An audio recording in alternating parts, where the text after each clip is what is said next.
speaker is Farouz. Farouz is an NHS worker, anti-racist activist and a trade union activist. She's up here to give us a few words. Farouz, thank you.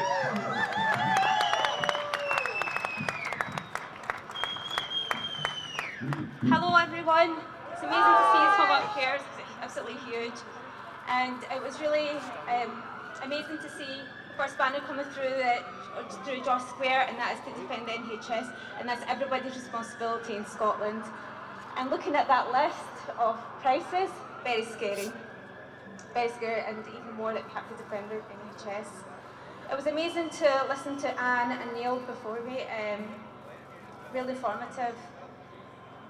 So last night I was at a friend's house and I came across a poem on their wall.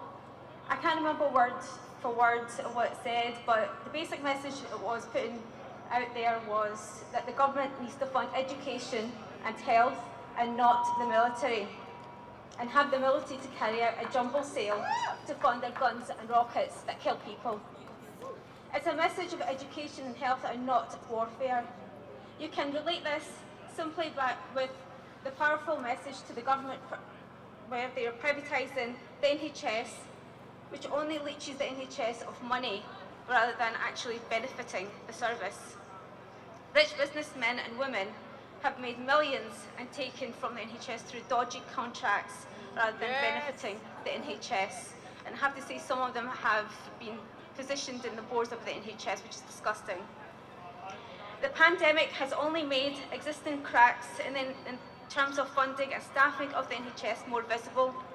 COVID cases are decreasing, but the NHS is still under a lot of strain due to backlog of treatments and surgeries.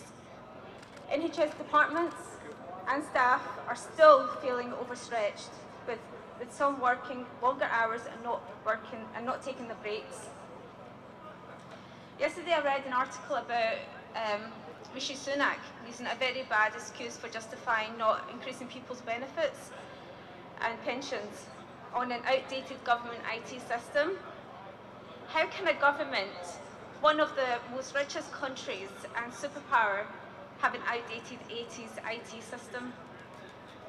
It's just a really bad excuse. It is, you're right. And I think it's a lie. I mean, how many times have they lied to us? How many times? You're right. You're so Westminster have no respect for the public and their basic human right for healthcare. Instead, they fill us with lies and take our money to cover their mistakes and wrong dealings. There are more food banks, more than before. Even some NHS staff actually use food banks. The situation is only going to get worse with increasing living costs and taxes. Our wages have already decreased by £100, whilst inflation is increasing. It's time for a change. It's time for our voices to be heard. It's time for our independent Scotland has to take full control of the health budget to repair the damages Westminster has caused. We do not want the NHS to be privatised.